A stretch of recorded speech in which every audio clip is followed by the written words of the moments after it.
أبلهم باتلي تساكو يبوتي دور وعدي تيابليني وعدي تيابيني تساكو إن فرمتي عن إسكولة حلوة وري إن فرمتي قحامة أرحك يابين كما حر التلفزيون توكل دع ستما أزاكو يبوتي الحية مريان كاناي بولايستا مريان كاناي وهو قحسيستا مريان كانا مي يبوتي دايلو أزاكو نمها إن فرمي يا وعدي إن فرمي ينكي تتحيلا ينسرت قحانا ما نونو عسكرك نادقي وعدي أسرى مدى من السينكنا وهو محاي هاي دودي وامرأي لباتنال فيها فرانكا ألسالقي وامرانك جيلي تاكل دعسي تله تمالي إسكولو تغحوان تنبولي تمالي دايلو تالي وانمي دايلو إسكولو كراعسونو وبانما لاكعو يبوتيه متالي وايتما يبوتي الدولة تقنبسي عادقي أساكو عساقايل القيت ما ينوري دايلوك فريلي يا النمو لباتنا كي بحر الفنك الجيلي مقيا كاي ما يحلطا يو وقت الكاد ورقا ورد ليه النمو ممنين كنا ما بدا ليمي ما يجيلي مقيا تها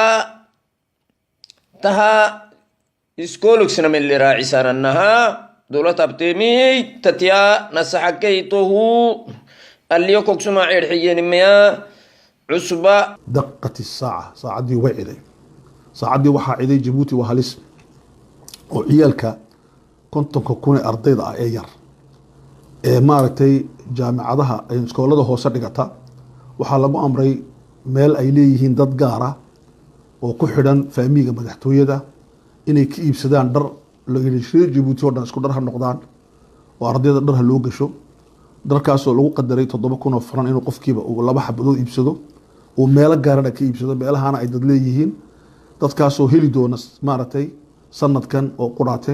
350 milyan oo franc Djibouti ka qaban doona lacagtaas 3 sano kadibna qaban doona wax ku dhow 1 milyan oo franc Djibouti mujtamaca faqiirka ah baa loo fikirayaa sidii jeebabkooga loogu tagi lahaa kadib markii loo soo qoystay mishaaradii la gooyo marka kadib loo soo qoystay wax walbaba koran la'aan biyo la'aan caana la'aan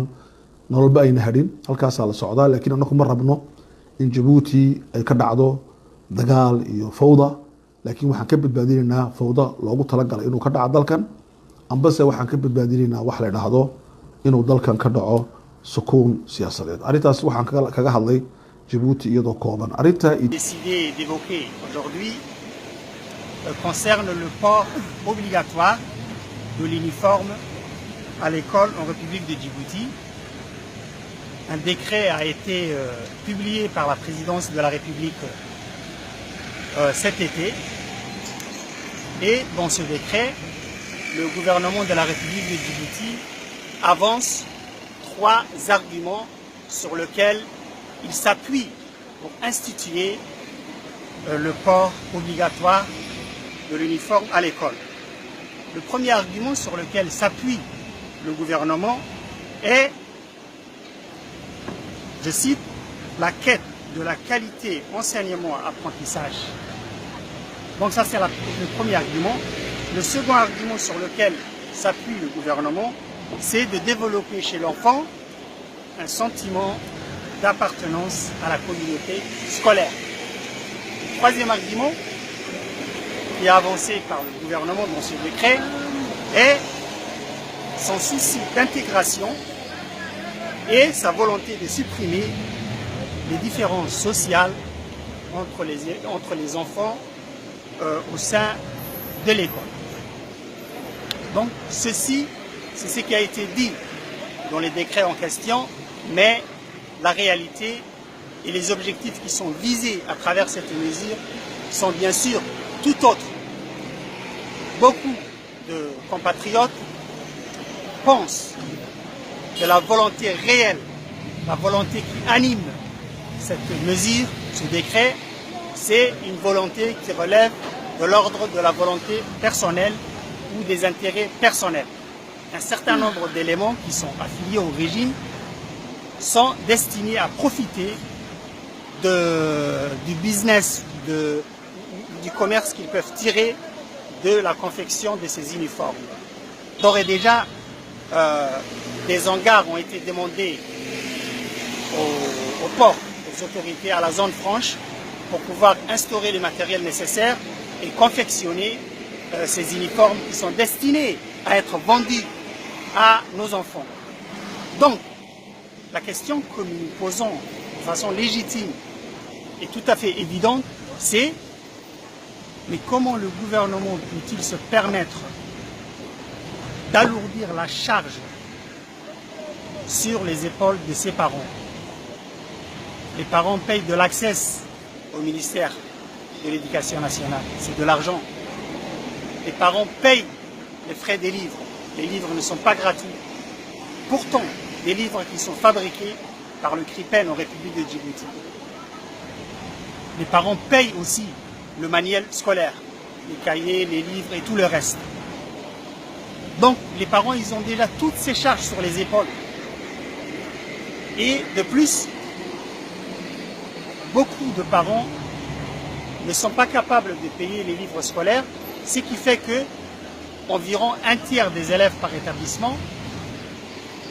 ne prennent pas les livres scolaires jusqu'au premier bulletin et certains jusqu'à la fin de l'année à cause du coût très élevé de la scolarité à Djibouti et des frais scolaires, mais également à cause de la pauvreté qui sévit en République de Djibouti. Donc, nous disons au gouvernement de la République de Djibouti, il faut penser à cette responsabilité qui est la vôtre et je décrirai dans une prochaine vidéo, je vais essayer d'expliquer et d'argumenter, de faire des contre-arguments qui prouvent que les trois arguments qui sont avancés par le gouvernement ne tiennent pas la route. Ils sont complètement incompatibles avec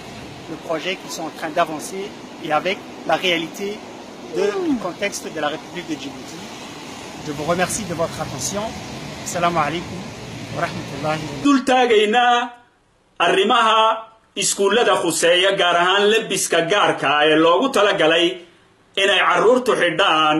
sanad dugsiyeedka cusub ee fooda nugu soo haya waxaa idinla hadlaya anoo ahaan jiray macallin dugsiga dhexe ee Djibouti wax ka dhigayay soona noqday agaasime maamula dugsi dhexe iyo dugsi sare oo cilaaqaad la lahaa waalidada macallimiinta iyo carruurtaba walaalayaal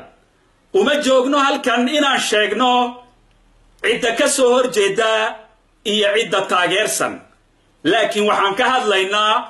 waaqaca ayaan ka hadlaynaa wixii xun baan farta ku fiiqaynaa fikirkayga siyaasadeed haddii aan talada hayn lahayn waxa aan yeeli lahayn ayaan la qaybtamaynaa taliska iyadoo ujeedka aan rabni ay tahay in waalidada iyo carruurta loo faa'iideeyo walaalayaal arrinkan 1999kii ayaa laga hadlay lana soo bandhigay 20 sannadood Ismaaciil Cumar Geelle waa uu dhaqaajin waayay waxaan la hadlayaa Mustafa Maxamed waa nin aan isnaqaano isla soo shaqaynaynay dugsiga dhexe ee Fukuzawa waxaan leeyahay Mustafa ama adaa ku daba dhabaraya Ismaaciil Cumar Geelle ama Ismaaciil Cumar Geelle baa adiga kugu daba dhabaraya labadaas midun weeyaan waayo 20 sannadood kadib maxaa maanta keenay in arrinkaas lagu dhaqaaqo hirgelintiisa walaalayaal dhibaatada dadkeenna haysata waan ognahay waalidadu waa sabool kii shaqaynayay mishaar qaadanayay iyo kii aan shaqaynayn ayaa nolosha la tacaalaya waan ognahay in kumaankum waalidaa ayna awoodayn lacagta la sheegay 7,000 waxa aan la yaabay 7,000 waxa ay ka dhaqaaqeen ilma qura bay ka dhaqaaqeen dalkeennu reer galbeed ma aha reer yurub ma aha ma jiraan reeruhu ama qoysasku inay qof qura ay carruurtooda ay ka dhigaan waan ognahay tirada qoys walba carruurtiisu inta ay tahay waa nasiib darro horta in lagu koobo oo laga dhaqaaqo qof qura lacagtiisa 7,000 waa qaali weeyaan waxa aan ognahay waalidadeennu inay carruurtooda darkii ay ku ciideen ama dhararkii ciyaalkoogu ay ka baxeen ama dhararkay horay u xidhanayeen inay kaydsadaan meel dhigtaan iskuulkana ay ku aadaan baan ognahay waa dhib weeyaan in kumaankum reer Djibouti kumaankum dadkeenna oo saboola oo hayntoodu ay yar tahay inayna awoodaynin inay iibsadaan dharkaas waan ognahay kuwa maxaa laga yeeli doonaa maciyaalka iskoolka laga soo dareerin may lagama soo dareerinayo wax dhici karana maaha caqligaasi caqli la rogrogay maaha caqli dhinac kasta laga joogsaday maaha laba dhibta kale dalkeenna taali waxa weeyaan taliskuma yaqaano in la doodo taliskuma yaqaano in bulshada loo soo dhaadhaco taliskuma yaqaano in ummadda reer Djibouti aaraadooda iyo fikirkooga iyo sida u malaynayaan in wax la weydiiyo waxa nasiib darra 99kiiba la isku raacay imisa laga joogaa 20 sanadood baa laga joogaa hadda ma u soo dhaadhacdeen ummadda macallimiinta ma lala tashaday waalidada ma lala tashaday ardayda ma lala tashaday dadka aqoon-yahanada ma lala tashaday qaybaha kala duwan ee bulshada ma lala tashaday may 4 qof oo idinku soo cayinteen oo idinku garanaysiin inay mayni odhanaynin ayaad la tashateen tashigaasina waa muu dhacay waa waayo hore waa sanada ka hor weeyaan waxaasi wax soconaya maaha 3 lacagta iyo dharkan meelaha la geeyay waxa ay calaamad u tahay musuqmaasuq iyo xatooyo xoolo dadweyne ayay calaamad u tahay maxaa cadaynaya waxa la leeyahay hebel ayaa loo xidhay halka hebel ayaa loo xidhay halka waan ognahay Djibouti baan joognaa waan ognahay musuqmaasuqa heerka uu taagan yahay wax walba waan ognahay halka maxaa laga bislaynaya maxaa laga shiilaya maxaa dhariga la saaraya lacag in laga soo saaro waayo waan ognahay kharashaadka dawladdu ama talisku ku bixiyo campaign electoralka imisa garanu Ismaaciil Cumar leeyahay ayaa magaalada lagu daadiyay 2006 iyo intii ka horeysay iyo intii ka dambeysay dadka garamada lacagta loogu iibinayo koofiyadaha loogu iibinayo ee codkooga lagu boobayo lagu xadayo maanta maxaa loo waayay in la yiraahdo dadku waa sabool maanta kharashkooga annaka qaadayna annaka lacagta bixinayna sanadka dambena wixii ay sameynayaan laga wada tashado kumaankum milyuumaad oo dollar ayaa garamaad lagu bixiyaa ayaa koofiyada lagu bixiyaa ayaa jaad lagu bixiyaa ayaa musuqmaasuq lagu bixiyaa maxaa maanta loogu hagar bixi waaye maxaa maanta loogu ficil tagi waaye maxaa maanta lacaga loo gelin waayay dreyska carruurta taas waxay ku tusaysaa inaanan dadkan rajo laga qabin walaalayaal waxa kaloo halkaa ka soo baxday oo arrinkan uu cadaynayaa in madax bannaanidii waalidada in madax bannaanidii carruurta lagala wareegay oo talisku uu kala wareegay ilmahayga waxa uu doonayo anaa u xidhayo waa inuu waalidku yidhaahdo ilmuhuna wuxuu doonayo waa inuu soo iibsado waan ognahay carruurta waa la kaxeeyaa suuqa la geeyaa dharka ay jecel yihiin baa loo soo iibiyaa haddase waxaa la leeyahay Ismaaciil Cumar iyo wasiirkiisu waxay leeyihiin dharkan annaku nii jeclaano ayaan idiin iibinaynaa meesha aan annaku doonaynana waad ka iibsanaysiin baa la leeyahay taas waxay ku tusaysaa mucangagnimada iyo taliskan oo runtii lagu yaqaano ku talax tegay inuu madax bannaanida dadka uu isagu caburiyo walaalayaal